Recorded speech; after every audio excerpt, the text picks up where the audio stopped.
국내에 그 SKT의 클라우드 서비스 하고요. 그리고 포스코의 클라우드 서비스 슈퍼컴퓨터를 직접 그 설계를 하셨습니다.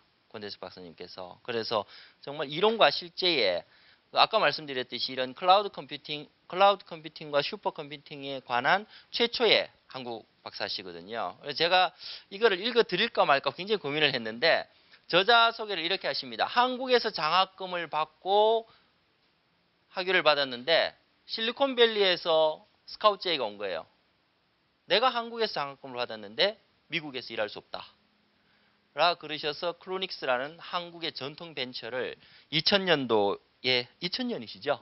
예, 2000년도에 만드셨습니다. 지금은 무지하게 후회하고 계십니다. 회사 만드는 게 만들기도 어렵지만 참 유지하기는 더 어렵거든요. 그래서 오늘 저 전문의 모셨으니까 잘 고민하셔서 같이 좀 슈퍼컴퓨팅 SKT에서도 굉장히 중요하니까 잘 들어봐 주시기 바랍니다. 우리 저 권대석 박사님이시고요. 예, 큰 박수로 맞이하도록 하겠습니다. 예. 예, 방금 나오는 건가요, 이거? 방금 소개받은 권대석입니다.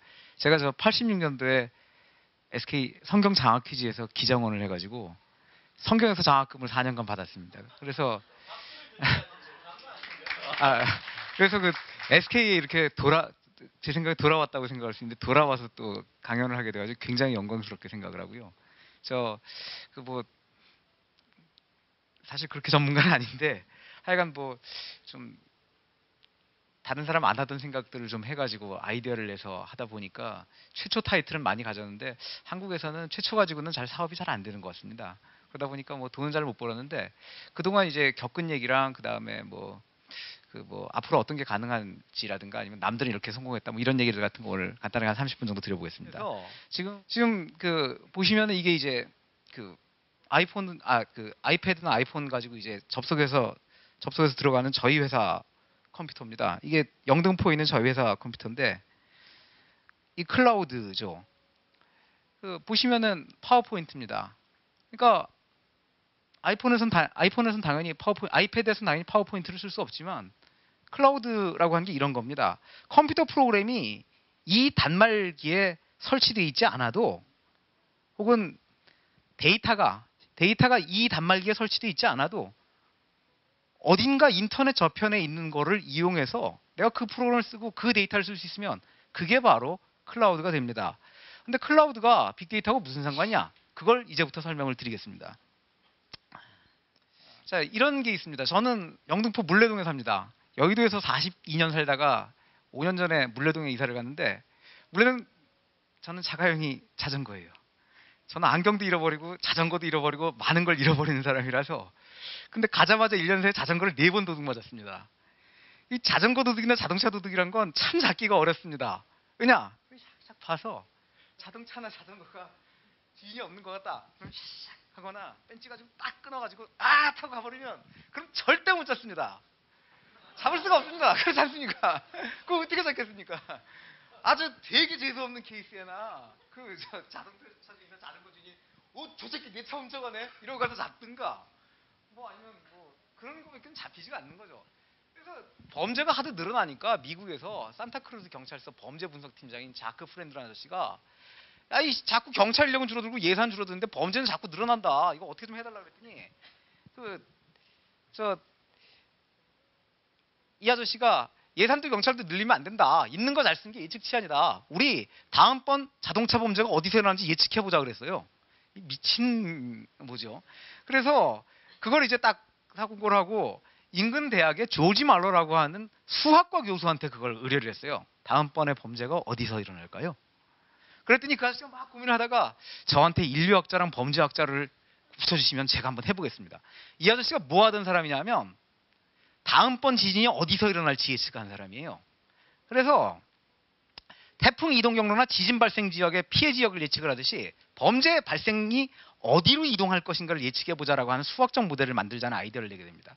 그게 성공해서 .predpol.com이라고 하는 사이트를 개발을 했고 여기 들어가 보시면은 이렇게 익스플로러로 접속하면은 해당 지역의 지도가 나오고 빨간색 박스가 뜹니다. 이게 가로 500피트, 세로 500피트, 그러니까 167m, 167m인데요. 저 지역에서 다음번 몇 시간 내에 아마도 범죄가 벌어질 것이다 라고 찍어주는 거죠. 그리고 그걸 태블릿이나 스마트폰, 경찰 그 모바일 디바이스에 전송을 해줍니다. 그래서 저기서 이제 뭐 강간 사건, 주거 침입 사건, 폭력 사건, 그다음에 자동차 절도범 등등등 해서 가장 전형적인 범죄 유형들을 이제 알려주는 거죠. 이걸 그러면 이제 어떻게 해야 되겠습니까? 가서 기다리고 있다 잡는 거죠.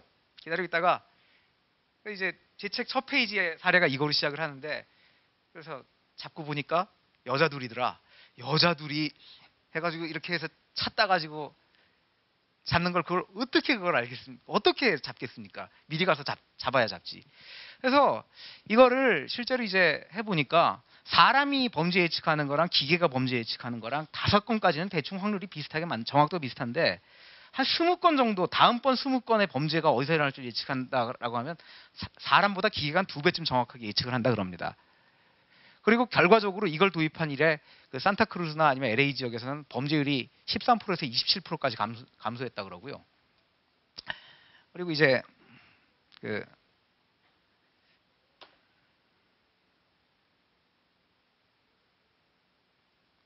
이게 어떻게 가능하냐? 이거 보시면은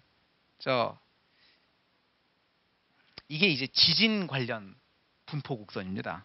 보시면은 범죄 분포 하는 거랑 모양이 상당히 비슷하다는 걸 알 수가 있죠. 그래서 이 모델을 이용해 가지고 2004년에서 2005년까지의 수만 건의 범죄 기록을 분석을 해서 그래서 그 다음번 범죄가 어디서 벌어질지 예측하게 된 겁니다. 이런 경우에 이제 사용된 것이 바로 빅데이터라고 하는데, 사실은 엄밀하게 말해서는 이 방금 전에 하여간 그래서 빅데이터가 뭐냐? 저장되지 않고 벌어지던 방대한 양의 데이터가 디지털 디바이스에 저장되는 거, 그거를 첨단 컴퓨팅 기술, 자연어 처리라든가 병렬 처리라든가 통계 분석이라든가 시뮬레이션 등 첨단 컴퓨터 기술로 획득, 저장, 정제 분석, 예측에 사용하는 거를 빅데이터라고 합니다. 그러면 저장되지 않고 벌어지던 방대한 양의 디지털 데이터의 얘가 뭐냐? 소셜 네트워크 서비스에서 발생하는 데이터. 방금 전에 정말 방금 전 강연 너무 재밌게 들었습니다. 저는 어디다가 얘기를 해봐도 페이스북이랑 트위터를 마케팅에 어디다 쓰는 거예요 물어봐도 답이 없던데 여기 와서 답을 다듣네요. 그런데 그리고 이제 평생 내가 주고받은 메일, 그 다음에 누가 인터넷 어디 접속해서 어디로 다시 옮겨갔다 하는 로그, 그 다음에 이제 전국 500만 개 CCTV에서 발생하는 동영상들, 그 다음에 하루에 10억 통씩 발생하는 문자 메시지랑 전화 통화들, 이 모든 디지털 데이터들을 사람이 아니라 컴퓨터가 분석하게 하는 그것이 바로 빅데이터가 되겠습니다. 여기서 중요한 거는 이렇게 수십억이나 수십조 단위의 데이터가 되게 되면은 이걸 당연히 사람이 분석할 수가 없거든요. 예? 사람은 만이라고 하는 숫자만 하더라도 감당할 수가 없습니다. 만일 그러면 10년 가까운 세월이에요. 근데 이제 만의 만, 그래야 이제 억 아닙니까? 그래서 이거를 컴퓨터를 쓰지 않으면 분석을 안 되는데, 컴퓨터 기술이 고도로 발달하면서 사람이 주고받은 이 말이라든가 메일이라든가 아니면은 그 찍힌 영상이라든가 이런 것 같은 것들이 이제 분석이 되게 되면서 빅데이터라고 하는 게 뜨게 되는 겁니다. 그럼 이 목적이 뭐냐? 목적이 뭐냐? 우리가 현실에 이 사람도 옳고 저 사람도 옳고 저 사람이 이게 맞다고 이 사람이 이게 맞다고 그러면 뭐가 옳은지 알 수가 없지 않습니까? 은폐된 현실의 진실을 드러내는 것, 인사이트를 갖게 하는 게 바로 빅데이터의 첫 번째 목표입니다. 두 번째 목표는 그렇게 해서 어떻게 그런 일이 생겼는지 모델을 만들어가지고 미래에 어떤 일이 생길지를 예측하게 하는 것. 이게 바로 빅데이터의 두 가지 양대 목적이 됩니다. 인사이트를 제공하고 포사이트를 제공하는 거죠. 이게 이제 가능하게 된 거는, 그래서 사실 빅데이터의 식의 분석의 원조 그러면 흔히 많이 얘기가 되는 게 이제 일기예보입니다. 일기예보. 일기예보가 이제 그 센서 데이터나 기상 데이터, 기압 데이터, 온도 데이터 해가지고 내일 날씨 예측하는 거군요. 최초에 그래서 이 데이터 기반 일기예보는 6시간 후에 영국 날씨를 6개월을 걸려가지고 손으로 계산을 해서 맞춘 1914년에 수치 예보가 인류 최초의 빅데이터 기반 미래 예측이라고 볼 수 있습니다. 그런데 이 아저씨가 이제 그래서 수학자이자 대기과학자로서 전 1차 세계대전에 참전해가지고 막 손으로 열심히 밤이면 밤마다 계산을 해가지고 6개월 걸려서 6시간 뒤에 날씨를 예측을 했는데 그게 6시간 뒤에 실제 날씨랑 예측을 해봤더니 많이 틀렸답니다. 근데 이게 이제 빅데이터 이런 거거든요. 사람이 하면 그런 겁니다. 사람이 하면 그렇게 된 게. 근데 이제 그 말씀드렸다시피 슈퍼컴퓨터라고 하는 게 요새는 보통 PC를 연결을 해서, 제가 박사학위를 받을 때만 해도 보통 PC를 연결해서 슈퍼컴퓨터 만든 건 전 세계적으로 한두 대밖에 없었는데, 요새는 전 세계 슈퍼컴퓨터 1등부터 500등까지 중에 PC를 연결해서 만들지 않은 슈퍼컴퓨터가 두세 대밖에 없어요. 즉 15년의 세월이 지난 사이에 전 세계 모든 슈퍼컴퓨터가 PC를 연결해서 만드는 방식으로 바뀌었습니다. 그래서 이제 슈퍼컴퓨터가 하드웨어가 아니에요. 어떻게 일을 나눌 거 아니면 소프트웨어 이슈가 돼버렸습니다. 그리고 슈퍼컴퓨터를 PC로 만드니까 값이 드라마틱하게 싸지는 겁니다. 예? 몇 천만 원, 몇 백만 원이면 슈퍼컴퓨터 한 대 만들 수 있는 거예요. 그러다 보니까 슈퍼컴퓨터 이용해서 6개월 걸릴 계산이 6초면 돼버리니까, 그러니까 6시간 뒤의 날씨를 6개월 뒤에 예측하는 이런 어처구니 없는 일 같은 거 이제 없어지게 된 거죠. 맞는지 틀린지 차치하고요. 뭐 그런 얘기가 되겠습니다. 100만 원대 PC급 컴퓨터를 10,000대 연결해서 슈퍼컴퓨터를 만들어 보자. 뭐 이런 것들이 이제 보편화가 됐죠. 그런 슈퍼컴퓨팅 기술이 사용되는 곳이 유전자 분석, 석유가 어디 묻혀 있나, 주가가 어떻게 되나, 선물 옵션 가격 슈퍼컴퓨터로 예측하는 거에 몇 천만 원 넣었다가 저도 날렸는데요. 아니 그런 사람이 맨날 와요. 이 슈퍼컴퓨터 보시면 재밌는 게, 그 자동차 엔진 설계하는 데도 쓰이고, 교량 만드는 데나 뭐 영화 만드는 데도 쓰이고요. 그리고 슈퍼컴퓨터라고 하는 게 태생적으로 나온 이유 중에 하나가 아주 많은 데이터 처리하기 위해서 쓰이는 겁니다. 그래서 검색, 번역, 분석, 빅데이터 분석 용도로 쓰이죠. 이 보시면은 이 중에서 재밌는 사실 몇 가지인데, 슈퍼컴퓨터를 사용하는 IT 분야는 이 중에 보시면 거의 없어요. 슈퍼컴퓨터는 IT 장비임에도 불구하고 IT 분야에 사용되지 않습니다. 그리고 이거 보시면 다 아시겠지만 예전에는 다 사이언스나 테크놀로지 영역이 아니라 다 아트 영역이었던 겁니다. 슈퍼컴퓨터는 태생적으로 슈퍼컴퓨터는 태생적으로 그래서 IT 분야에서 잘 사용되지 않습니다. 그리고 이제 이게 클라우드랑 그럼 또 무슨 상관이냐인데, 예를 들어서 누가 어떤 혁신적이고 어려운 소프트웨어 컴퓨터 프로그램을 만들었다고 쳐봅시다. 그럼 그걸 이제 사야 될 거 아니에요. 써보고 싶다. 그럼 어떻게 되냐? 일단 어떻게든 그걸 돌릴 컴퓨터를 구해야 될 거고요. 컴퓨터를 구한 다음에 해당 소프트웨어에다 운영체제를 윈도우건 리눅스건 하나하나 설치를 해서, 지금 이해는 리눅스입니다만, 그리고 네트워크를 연결을 해서 해당 컴퓨터도 잡다한 소프트웨어 설치하고 해당 소프트웨어를 다운로드 받아 설치한 다음에 로그인해서 쓰면 되겠죠. 여러분 이거 하실 수 있는 사람이 몇 분이나 계실까? 저도 잘 못해요. 저 전산학 박사인데. 확 짜증나는데 그냥 인터넷 접속해서 이거 좀 써볼 수 없을까? 이게 바로 유저 입장에서 본 클라우드입니다. 사용자가 직접 사서 꾸며야 될 거를 아무것도 안 사고 쓸 수 있게 해주는 거죠. 그래서 이거를 구글이나 네이버처럼 아무나 쓸 수 있으면 퍼블릭 클라우드라고 그러고, 그리고 이제 우리 회사나 우리 가족만 쓸 수 있게 해주면 프라이빗 클라우드라고 그러고, 그리고 SK그룹 계열사들이 몽땅 쓸 수 있게 해주면 커뮤니티 클라우드라고 그럽니다. 그럼 뭘 빌려 쓸 수 있냐? 저장 장치도 빌려 쓸 수 있고, 뭐 오피스 소프트웨어도 쓸 수 있고, 뭐 다양하게 빌려 쓸 수 있습니다. 소셜 네트워크 서비스가 흔히 클라우드랑 굉장히 밀접하게 연관이 되어지는데, 소셜 네트워크 서비스가 대부분 클라우드 서비스 상에서 돌고, 클라우드 서버 상에서 돌고, 소셜 네트워크 서비스 자체가 클라우드 서비스의 일종입니다. 그러다 보니까 이제 SNS랑 클라우드랑 굉장히 밀접한 연관을 갖게 되죠. 그래서 그럼 이 클라우드랑 슈퍼컴퓨팅이랑 빅데이터가 뭔 상관이냐? 일단 빅데이터는 슈퍼컴퓨터를 사용하지 않고 분석이 될 수는 거의 없어요. 빅데이터 자체를 처리를 어떻게 해서든 양을 줄인다거나 아니면 정제를 해가지고 분석을 할 수 있는 형태로 만드는데 대부분 슈퍼컴퓨터를 쓰게 됩니다. 저희 회사 같은 경우에는 2006년도에 처음 SK텔레콤에 불려와가지고 하루에 10억 건씩 발생하는 문자 메시지랑 그 음성 통화에 어디서 누가 어디로 통화했는지, 어느 기지국에서 어느 기지국으로 이동했는지 하는 데이터가 하루에 3TB씩 쌓였는데, 300GB 쌓였는데, 그거를 이제 분석하는데 예전에는 200억 원짜리 컴퓨터를 써서 분석을 했는데 그게 하루에 8억 건까지는 처리가 되는데 10억 건이 되니까 처리가 안 되더라. 이거를 기존 컴퓨팅 방식이 아니라 슈퍼컴퓨터로 한번 해볼 수 있겠냐, 권 박사야. 해가지고 2007년부터 그걸 해가지고 한 2년간 만들어들여서 한 작년까지 열심히 서비스를 해드렸죠. 근데 그래서 슈퍼컴퓨터 같은 케이스에는 저 빅데이터의 인프라가 되는 거고, 클라우드 같은 케이스에는 빅데이터를 만들어내는 원천이 되는 겁니다. 그리고 슈퍼컴퓨터는 이 방만한 컴퓨터를 자기 책상 옆에 놓고 쓰는 사람이 있겠어요? 그러니까 슈퍼컴퓨터는 필연적으로 클라우드 서비스의 대상이자, 클라우드 서비스는 슈퍼컴퓨터 상에서 되게 돌게 됩니다. 그래서 이 세 개는 상당히 밀접한 관련이 있는 겁니다. 어느 하나가 다른 하나를 의미하지는 않지만 굉장히 밀접한 관련이 있죠.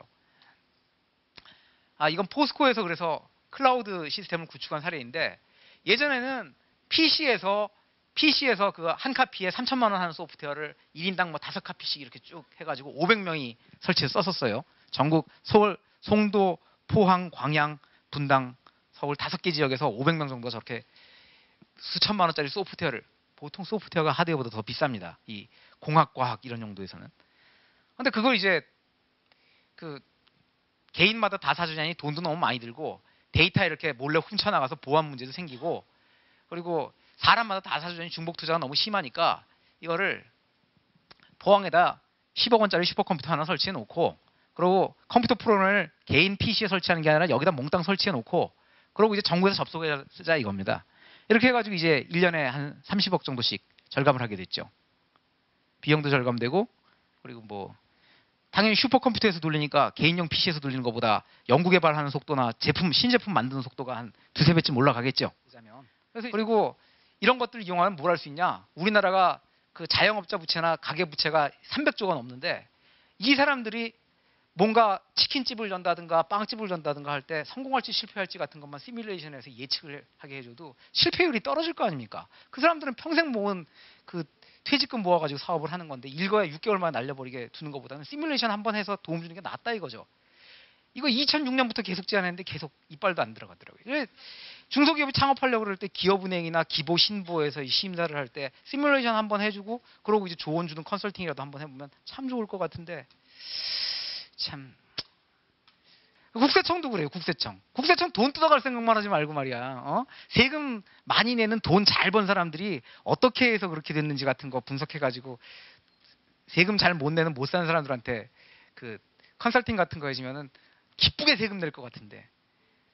그럼 이런 것들을 어떻게 이제 우리가 적용할 수 있을 것이냐? 죄송합니다.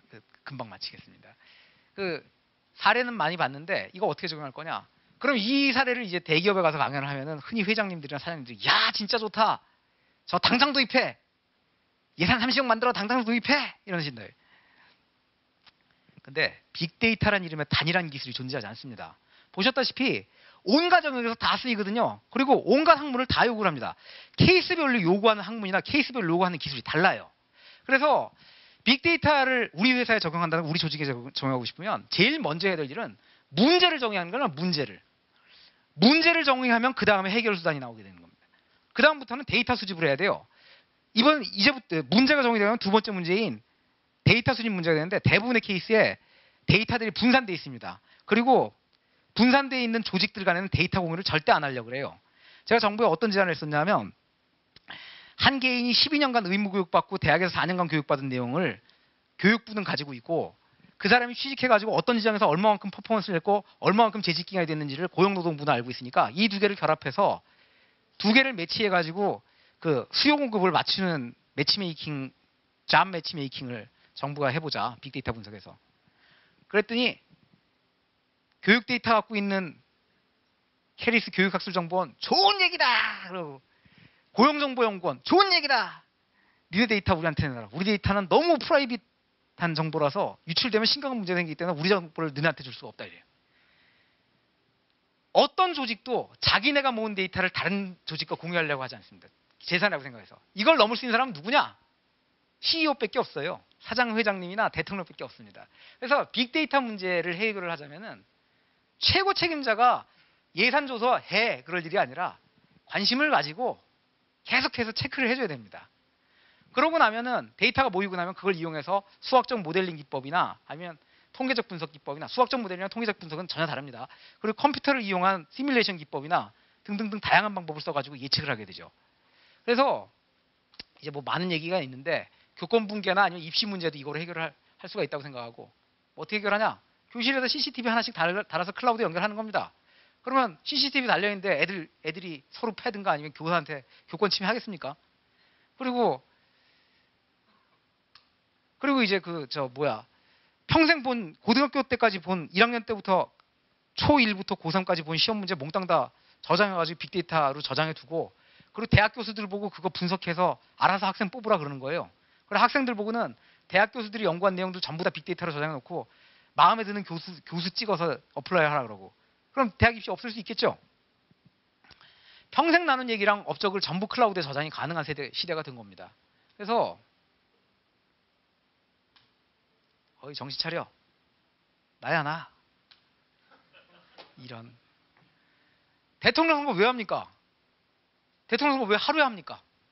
그냥 클라우드나 인터넷 써가지고 1년 내내 해가지고 토너먼트로 10만 명 후보 뽑아놓고 우리 옆집 아저씨까지 포함해서 10만 명 뽑아놓고 1년 내내 투표해가지고 마지막 남는 한 사람한테 다 정권 주면 되죠. SNS를 분석하면 은폐된 리니지 파악 가능합니다. 그러니까 이게 대의민주주의가 오르냐 직접민주주의가 오르냐 이슈만 아니면 직접민주주의는 이미 가능한 시대가 됐어요. 그리고 이제 정책에 대한 사전검증도 가능합니다. 경제 위기나 전쟁이 온다라든가 아니면 뭐 환율 위기라든가 이런 거 같은 것들도 사실은 90년대 이후에 발달한 복잡계 물리학이나 복잡계 과학 이론들에 의해서 예측이 가능하다는 게 알려져 있어요. 사실 그래서 저는 맨날 속는 거죠. 오늘도 속았고. 이제 선물 옵션의 가격이라든가 환율의 예측이라든가 이런 게 10개 안팎의 변수로 예측이 가능하다는 게 알려져 있어요. 이걸 발표한 물리학자들은 가능하다는 것만 수학적으로 딱 증명해 놓고 그리고 회사 차려서 1년에 100억 불씩 벌죠. 우리는 다 공익 투자가 하는 겁니다. 저 사람들한테 돈 대주는. 그래서 이거 이제 어떻게 이거 가능하냐 하는 거 쭉 설명하는 건데 다 지나가고요. 이제 인종 분리는 왜 발생하느냐 뭐 이런 얘기인데 빨간 건 백인 거주지요. 파란 건 흑인 거주지요인데 미국 뉴욕 지도예요. 인종차별이 왜 발생하느냐 같은 거인데 이런 것도 이제 그럼 뭐 인종차별이 왜 발생하느냐, 왜 빈익분부가 발생하느냐, 그럼 뭐 수십 가지 이유를 수백 명의 학자들이 뭐 수십 년간 연구를 해가지고 발표를 하죠. 근데 의외로 그렇게 복잡하지 않은 이유일 수도 있다 이겁니다.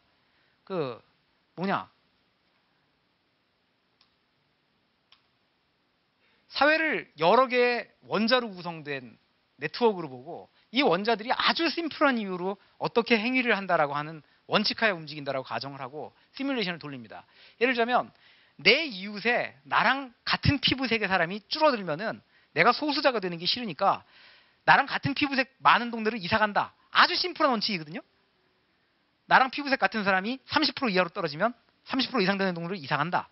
이렇게 원칙 주고 시뮬레이션을 돌리면 그러면 이데올로기고 인종차별이고 아무것도 없어도